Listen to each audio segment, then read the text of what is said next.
Hello, everybody. Once again, I'm Liam Crafton Jr., aka Zorvachon Less Than Guru, and today I'd like to talk about the Illusionist. So, the Illusionist is a cutting room floor occupation that was originally intended, from what I understand, to be part of the original core book for Palladium First Edition, but got cut out for one reason or another. But then it showed up in the old ones, book number 2, old ones in Palladium First Edition.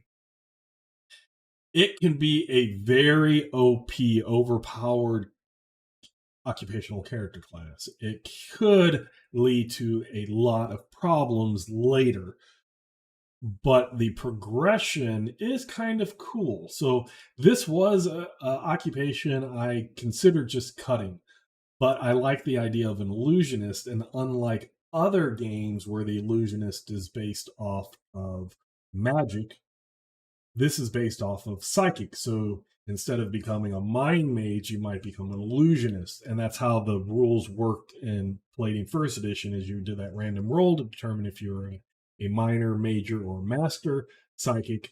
And then if you got major or minor, major, or master, you could be a mind mage. Each one, a minor allowed you to get to level 1, master allowed you to get to level 3, and a major allowed you to get to the 9th level abilities, where the illusionist needed to be a major or master. Well, I took out that whole thing, as I talked about in my character creation videos, and that is based off of, if you want psychic powers, you can just remove dice from your attributes. But if you have the attributes and you roll them and you get a 9, and in IQ, you could be an illusionist without having to lower your ability. So it's kind of one of those do I or don't I. Gives the player some choice and some things to think about.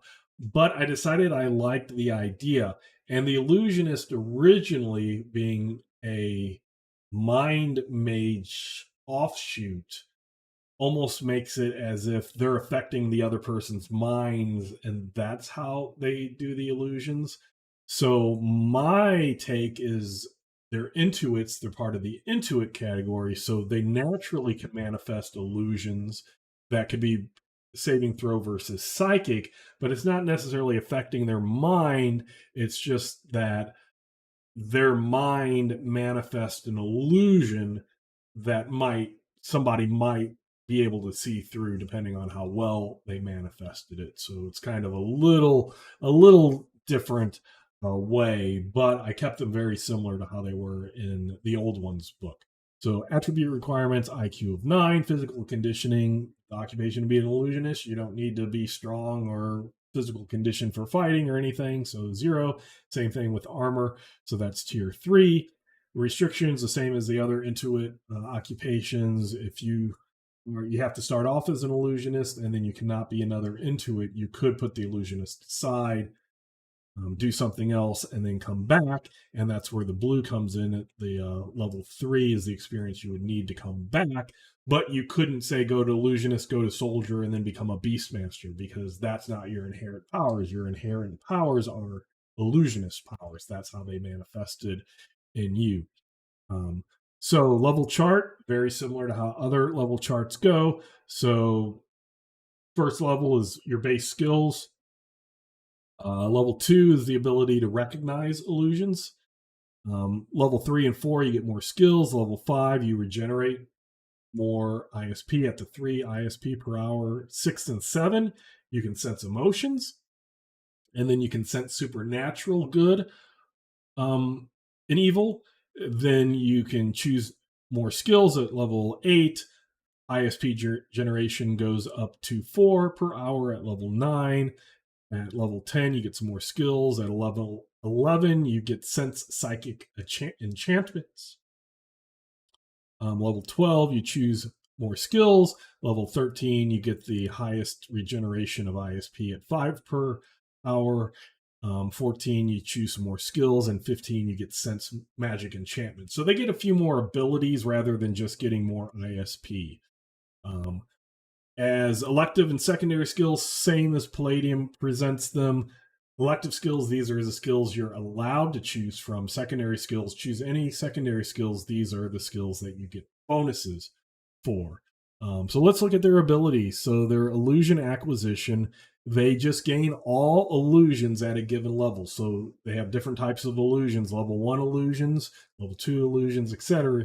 Once they attain that level, they just gain all of those powers. They're able to fit them in. And how the illusionist works in Palladium is at level 1, you might be able to do a sight illusion, or maybe it's a sound illusion, but you can only do one of kind of the 6 um, normal, or the 5 normal senses, um, or typical old style. Now we think that there's lots more, but the taste, sound, smell, sight, etc.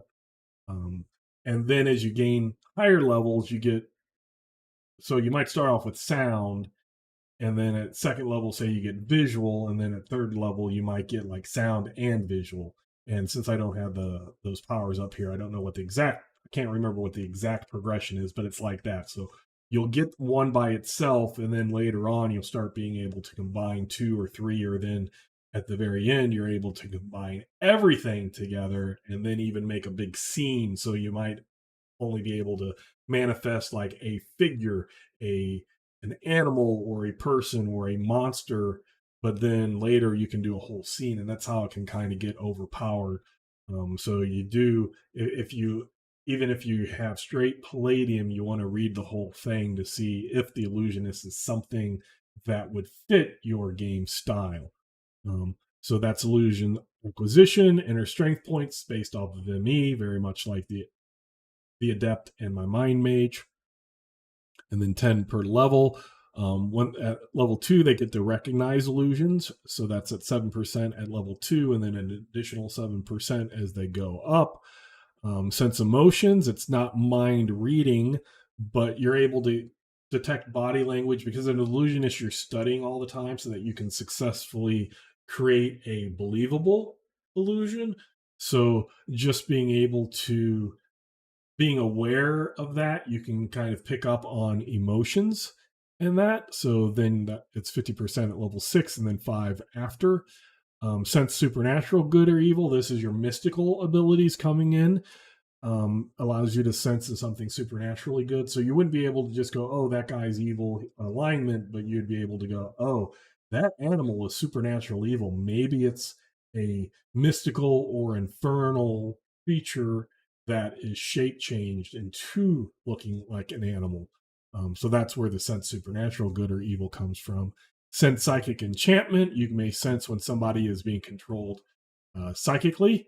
So if somebody's being mind controlled or has a hypnotic suggestion or something like that that's been affected psychically, you can pick that up. And then it goes further at level 15th, when you're able to sense as somebody being affected mentally by divine or magic powers. So since you're kind of a natural psychic, you first understand the psychic enchantments, and then you can understand all the mystical enchantments by 15th level, which would be divine and magic. So that's kind of my illusionist, very, very close to how it was in the Old Ones book 2, Old Ones from Palladium first edition, with some little things scattered across the level chart, because again, I like to have something besides just increase in, whether it's hit points or my shock points per level and skill increases. I like everybody to get something